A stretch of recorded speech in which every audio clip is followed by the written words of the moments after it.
Thanks for watching our live stream. At Forterra Church, we say that we exist to love God, love people, and make an eternal impact. And so I hope that through this service, you learn to love God more and learn more about His love for you, and that you're inspired to love people and empowered to make an eternal impact.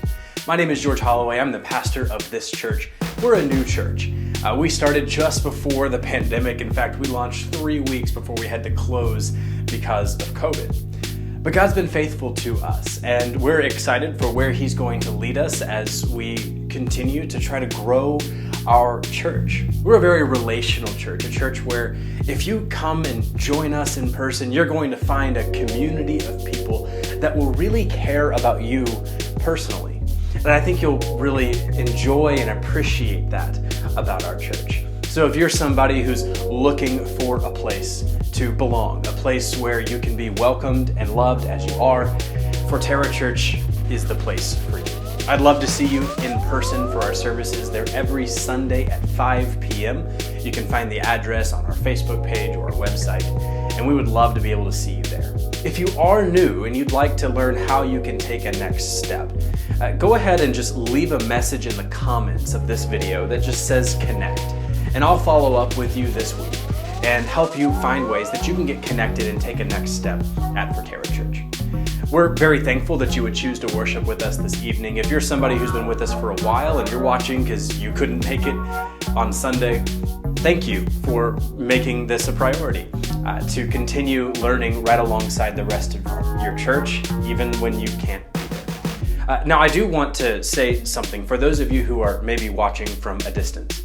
I want to encourage you that while this service can be a blessing for you and supplement your faith walk, this is not intended to be a replacement for your engagement in a local congregation. I would encourage you that if you're not in the Cypress, Northwest Houston area, to find a church near you where you can get connected. If you need help with that, send us a message and we'll help you out. All that being said, I hope that this message blesses you and strengthens your faith. Make sure that you follow our page, that way you don't miss updates going forward. We'd love to be able to get to see you at one of our services or community events, hopefully very soon. Anyway, thanks for watching. Enjoy the message.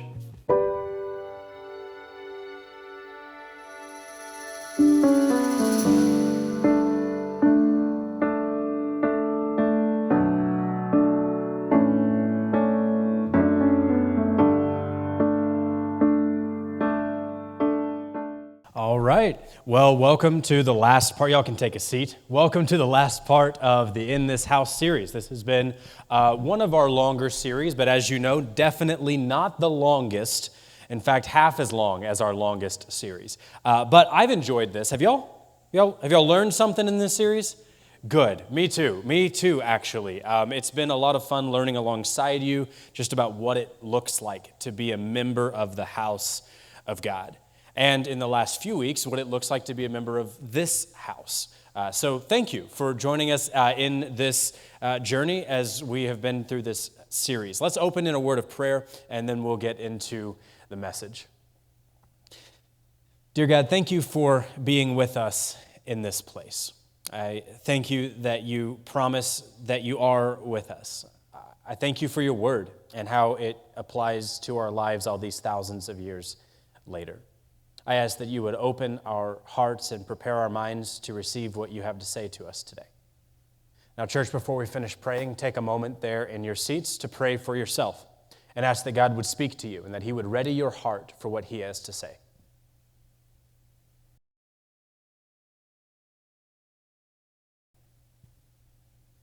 Now, if you would also take a moment and pray for me and ask that God would speak through me and that my words would encourage you and strengthen your faith.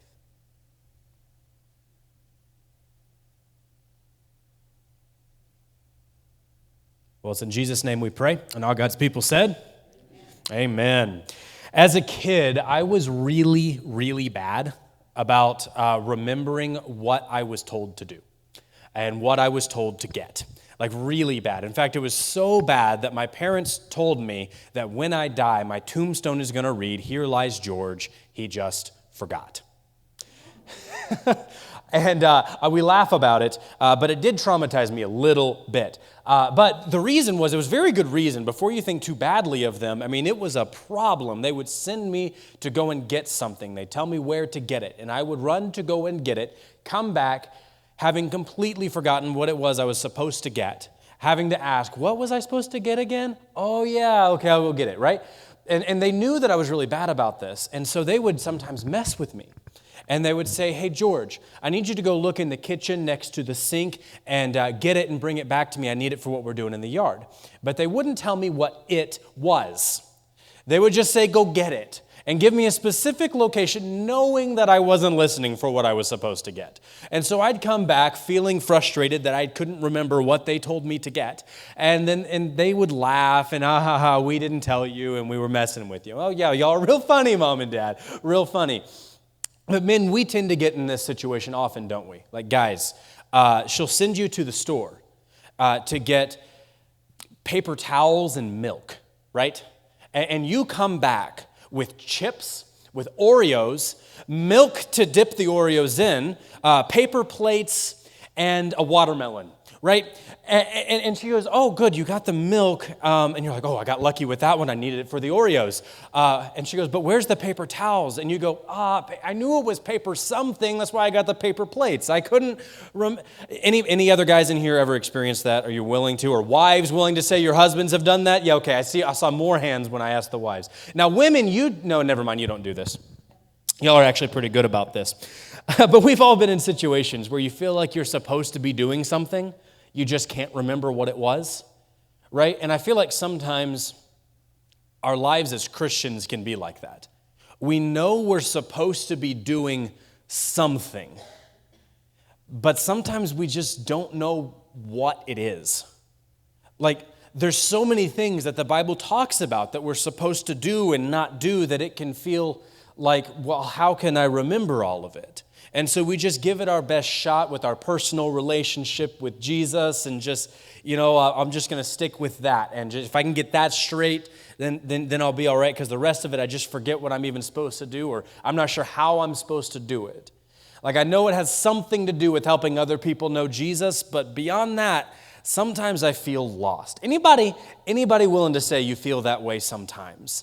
I do. Good. Yeah, I'm glad just about everybody raised their hand. So if you didn't see that, the fact that just about everybody raised their hand tells you that you're not alone in feeling that way. But I've got good news for you, because Jesus gave us a really good solution to this. Because we do tend to run out there intending to do well, but forget what we're supposed to be doing in the first place. And so to help answer the question of what are we supposed to be doing, I want us to eavesdrop on a couple of conversations that Jesus had. And here's what I want you to know, especially if you're watching online on Monday evening. If you are not a person of faith, if you wouldn't consider yourself to be a follower of Jesus, this message still has something for you, even though it is primarily for people of faith. For you, I want you to just hear the heart of this church. The heart of this church for God, yes, but also for you and for other people. Because that's what we're going to be talking about today, is the heart of Jesus for people, and what I desire the heart of this church to be for people. So we're going to eavesdrop on a couple of conversations that Jesus had with some people who had some similar questions of what are you supposed to do as a follower of God? And the first one of these conversations happened between Jesus and some Jewish leaders called the Pharisees. Now, the Pharisees were not fans of Jesus. In fact, they hated him. A lot of them did. And so but they were still curious about him, because Jesus was getting a lot of fame, a lot of notoriety. People were talking about him, and they were like, okay, Jesus, if you're so smart, answer this for us. And so they did. They asked him a question. Matthew chapter 22, it says, and one of them, a lawyer, asked him a question to test him. Teacher, which is the great commandment in the law? And he said to him, you shall love the Lord your God with all your heart, with all your soul, with all your mind. This is the great and first commandment. And a second is like it. You shall love your neighbor as yourself. So in other words, they're asking Jesus, what's the most important thing for a person of faith to be doing? And the Pharisees, they were experts in the law. That's why this guy's called a lawyer. He was an expert in the law. And so they're expecting an answer like, well, the most important thing to do is make sure you follow all of God's commands. The most important thing is something, whatever they put up as the most important thing. And how many of you know that Christians can sometimes put up something other than love the Lord your God with all your heart, soul, mind, and strength as the most important? Yes, Christians can do that. And so this is a potent message for us even today, even though Pharisees aren't really around anymore. Sometimes we have some Christians looking a lot like Pharisees, making something else the main point. And Jesus answers with such wisdom. They're like, Jesus, you're so smart. Tell us what the most important thing is if you're that smart. And he goes, okay, I'll tell you. And he answered in a way that was so wise that even if you were an atheist listening to him, you'd have a hard time arguing with him. He says, love God and love your neighbor. Love other people. Those are the most important things. And the reason I think that's so wise is because, think about it. Even if you're not a Christian, Christians have to love you. That's not a bad deal. I mean, Jesus is basically like, look, you might not like me, but what I'm telling people is whether you like them or not, they still got to like you. They still got to love you. Whether you treat them nice or not, they still got to love you. It's really hard to argue with this. I mean, imagine how great our world would be if every Christian really did live this way. And I think a lot of Christians really do. And in fact, I think you guys really do this well. But imagine how great it would be if everybody did just love their neighbor. And I want to, just a brief aside, this part isn't actually in my notes, but I was talking about it with my parents over lunch, over dinner for my birthday, and I think it's important for us. When Jesus says to love your neighbor, the way the church has talked about this for a lot of years has focused on the global aspect of your neighbor. Everybody in the world is your neighbor, and so that's where we go on mission trips to foreign countries. The homeless guy is your neighbor. And yes, that's true. That is true. But the main way Jesus meant this was actually your neighbor, like the normal way to use the word. And I don't want us to miss that, because I think sometimes we can get so focused on all the other ways that this can apply that we miss the main point Jesus was making. He literally meant the person that lives next to you.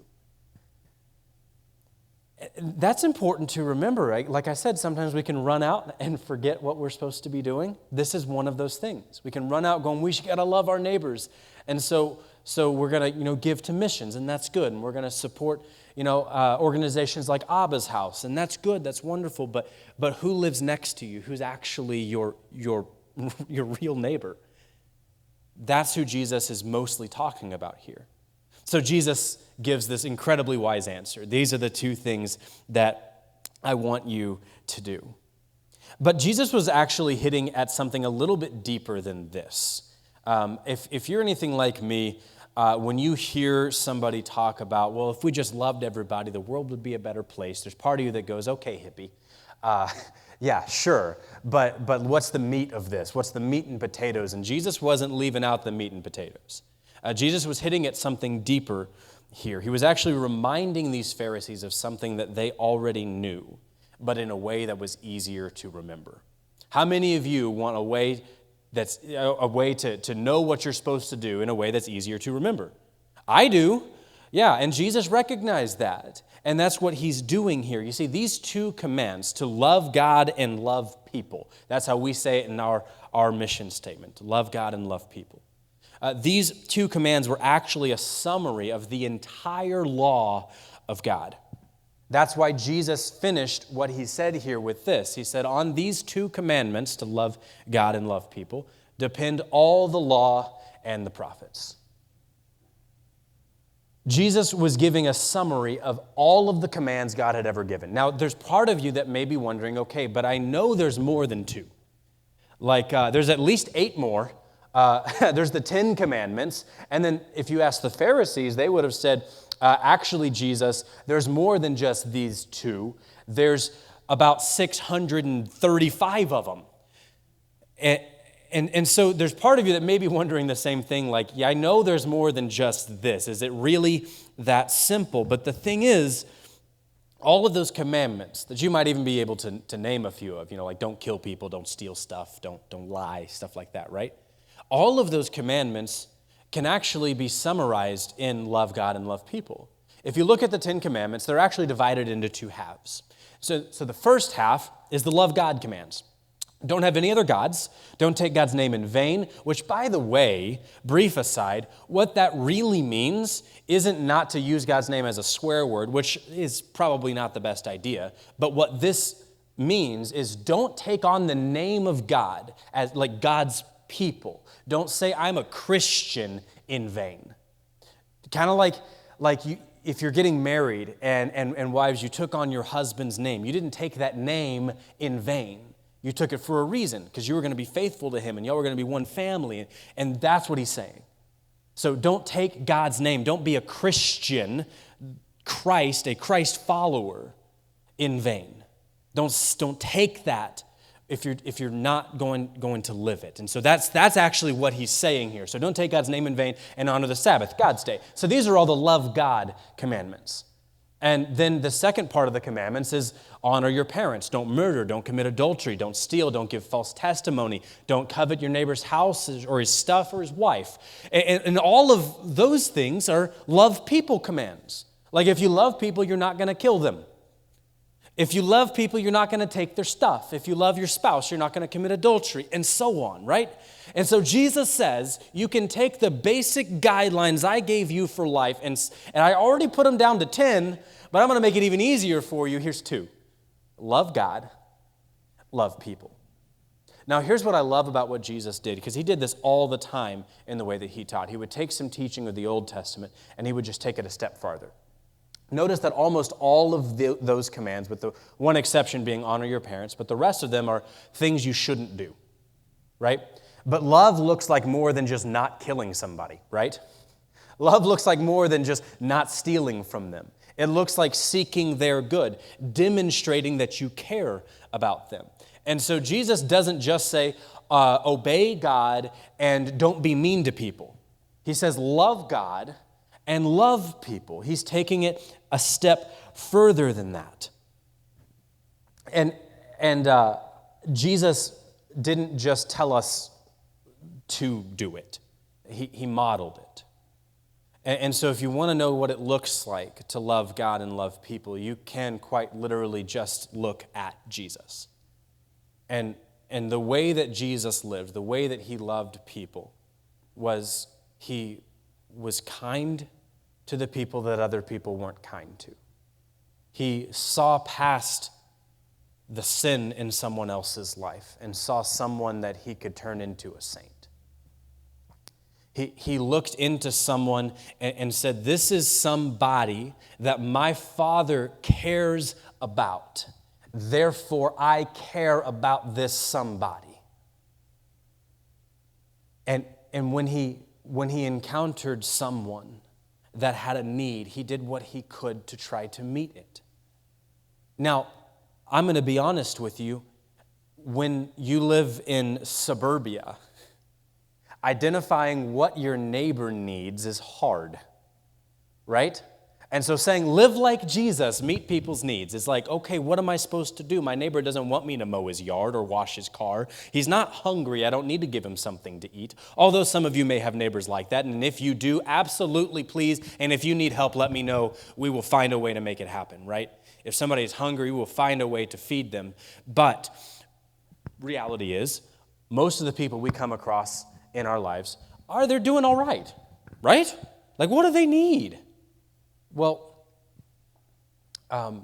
what did the tax collector need? Tax collector was wealthy, was well off, living a reasonably comfortable life. He needed somebody to see him for who he was, a child loved by God, somebody to take time to sit and talk with him. Zacchaeus, come down from that tree. I'm going to come to your house today, and we're going to share a meal together. I'm going to have fellowship with you. I'm going to be your friend. We live in a lonely nation. You have no idea how lonely your neighbors might be, especially coming off the heels of a pandemic. We are more disconnected than we've ever been. with all this technology that we can use to connect us. And you guys know I love technology. I am a big fan of gadgets and gadgetry. I love it, right? But the uncomfortable reality is that the more connected we seem to get, the more disconnected we actually are. And my generation is labeled the loneliest generation in American history. But I also know that once you get to the golden age, very often that age group is called the loneliest age group, regardless of generation. And so whatever age you're at, whatever age your neighbors are, there's a really good chance that they need a friend. They need someone to say, hey, come to my house today and let's have a meal together, like Jesus did with Zacchaeus and so many others. Jesus demonstrated his love to people. And this is important, and this is something that I think we forget. Remember, we tend to run out knowing kind of what we're supposed to do, but then forget what we're supposed to do. We know we're supposed to love people, and so we go, I do love people. But then we don't, can we just be really honest? And when I say we, I really mean we. I'm including myself in this. We know we're supposed to love people, but then we go out and we don't demonstrate that we love them. We just kind of know that we do. But do they know that we do? Do we just love them from over there? I love you over there in your yard as long as you keep your music quiet enough. Amen? Right? But that's not how Jesus loved. In Romans, it says, but God demonstrates his love for us, in that while we were still sinners, Christ died for us. Aren't you glad that Jesus didn't love us from a distance as long as we kept our music level down? As long as we kept our sin at a, here and not here. That's not how Jesus loved. He stepped right in and said, I don't care who you are, because I know who you are. You are loved by my Father, and I'm going to demonstrate my love for you by dying for you. And don't you think that if we're going to take the name of the Lord and say that we are Christians, Christians, that maybe if it was important enough to Jesus to demonstrate his love to such a point that he would die to show it, that maybe it ought to be important to us to demonstrate that we love our neighbors. Jesus is where we look to learn how to love. James says we love because he first loved us. And better love has none than this, that a man lay down his life for his friends. And shortly after Jesus did this, where he demonstrated his love by dying for us and coming back to life, he had the second conversation we're going to eavesdrop on. It was the last conversation he had with anybody before leaving earth. And he's having the conversation with his disciples on a hillside. And they are naturally asking some questions because they had walked with Jesus, and Jesus had told them what to do, where to go, what to say for 3 years. And then Jesus died, and they thought everything was over, but oh, surprise, I'm back. And they're like, okay, this is great. Oh, but you're leaving. Okay, so their question is, what now? What are we going to do? Because Jesus, we believe in your message and in your mission to love God and to love people. We like that, and we want to be sure more people know that you love us the way that you do and that you want to love them the way that you love us. And we want people to experience you and know about you. But Jesus, what are we supposed to do? You're leaving, and you've always told us what to do and where to go and what to say. It's a natural question, isn't it? I think I'd be asking the same question. And so Jesus answers that question in Matthew 28. He says, go therefore and make disciples of all nations, baptizing them in the name of the Father and of the Son and of the Holy Spirit, teaching them to observe all that I have commanded you. Now, I love this. First, he says, go and make disciples. So what's a disciple? Some people would define it as a fully devoted follower of Jesus. Jesus hints at it here when he says, teaching them to observe all that I have commanded you. A disciple is somebody who does what Jesus commands. But it's also somebody who's loved by and loves Jesus and knows his grace, right? A disciple is somebody who has taken the name of the Lord. And what I love about this, in our mission statement, we call making disciples making an eternal impact, because how many of you know that if somebody becomes a disciple of Jesus for the first time, that makes an eternal impact in their life? And for me, it's helpful to think in terms of the effect of making someone a disciple. It makes an impact in their life for eternity. And so that's why we say it that way. We say, love God, love people, make an eternal impact. But what I love is that when he talks about making an eternal impact, making disciples, he connects it back to what he has commanded them. And what has he commanded them? To love God and to love people. And so what is making a disciple? Helping somebody to love God for the first time. Helping somebody to love other people with the love of God. And so what you find is that Jesus' basic instructions for how he wanted his people to live are dead simple. And it's a cycle. Love God, love people, help people love God. Love God, love people, help people love God. That's why we say our heartbeat, and we don't just call it our mission, we call it our heartbeat because this is how Jesus' heart beated. It's how Jesus' heart beat. To love God and love people and make an eternal impact. This is what we are called to do. And Jesus gave us these words to help us remember it, because he knew that we are a lot like me when I was a kid, where we'd run off. Yay, Jesus, I love you and I want other people to know your love with the best of intentions. I know you have the best of intentions. I know you guys pretty well. But I also know that sometimes we get out there and we want to knock on the neighbor's door, but we're like, but I don't know. Or we're like, I know I'm supposed to love them, but what does that even look like? I know I'm supposed to help meet their needs, but I don't know what they need. They don't need me to wash their car. And Jesus just puts it so simply. Love God, love people, make an eternal impact. That's simple, isn't it? How many of you think you could remember that? Yeah? A little bit easier than remembering 10 Commandments? Yeah, I think so. And it goes a bit further than that, too, than the 10 Commandments go. And I think that's helpful for us. Jesus was sent with a simple mission, to demonstrate God's love for you. And so now we are sent with the same mission, to demonstrate God's love to other people. And you are sent. It's not just me, the pastor. You are also sent to do the same thing. At Forterra Church, we are planting this church in an attempt to live out this mission, but I've got to tell you, this isn't just your church's job. This is our job together. This is your job personally. We bear communal responsibility and personal responsibility for this mission.